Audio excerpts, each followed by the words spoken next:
Hi everyone!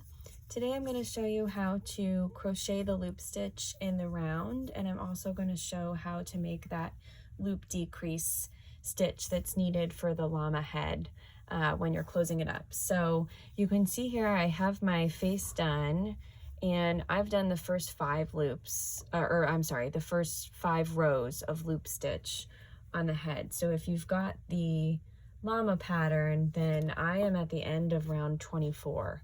So I've already put my facial features on, I've got all my loops here, I have a little bit of stuffing in my nose, and now I'm going to start to decrease the stitches so that I can close up the head. You'll want to stuff as you go. You can go a few rounds and then add more stuffing as it starts to get smaller. I'm not going to do that here just because it gets in the way when I'm trying to show the stitches. So in round 25, the first stitch is going to be that loop decrease. So in order to do the loop decrease, you're going to insert your hook and pull up a loop, just as if you were starting a typical single crochet stitch. But rather than finish that stitch, you're then going to go into the next stitch. You're going to loop around your finger. So you'll go in front, grab the yarn behind, you're going to pull it through that second stitch, and you now have 4 loops on your stitch. Or I'm sorry, you have 4 loops on your hook. So then you're going to yarn over and you're going to pull through all 4 of those.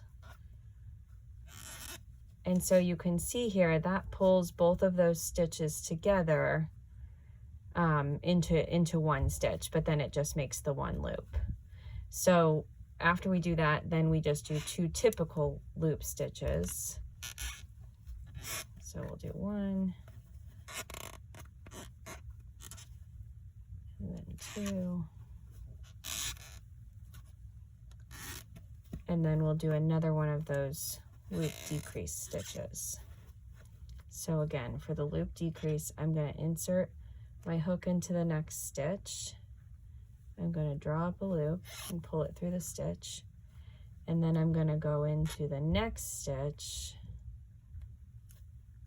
The second stitch is where I'm going to do that loop, pull that through.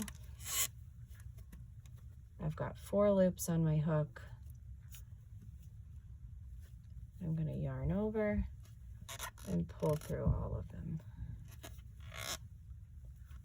Then I'll do 2 regular loops.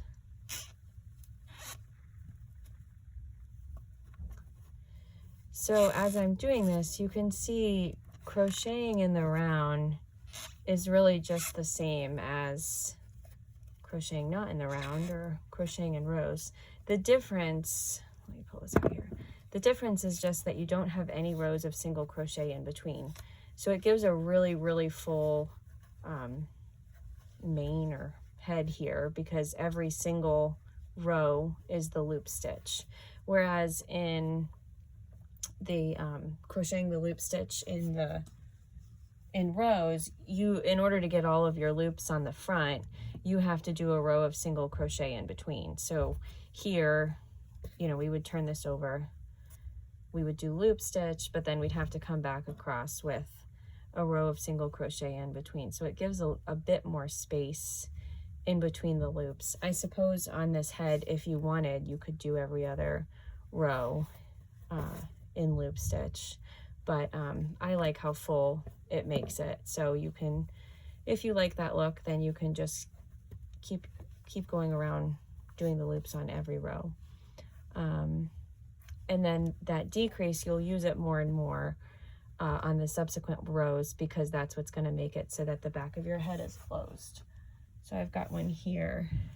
You can see as the head gets smaller, as you keep doing those loop decreases, then it still gives you some loops on the back, but you're able to close the head up. So, and once you get to the final row where you have 6, you're going to have to pull that tight and weave it together. So there is a little bit of a bare spot at the back, but I just kind of pull tight on my loops and fluff that up to kind of cover that spot. It's not quite as full in the back as it is in the front, just because you're making all of those all of those decreases. But that's the gist of it, and if you have any questions, then always feel free to reach out to me, but hopefully this is a helpful video.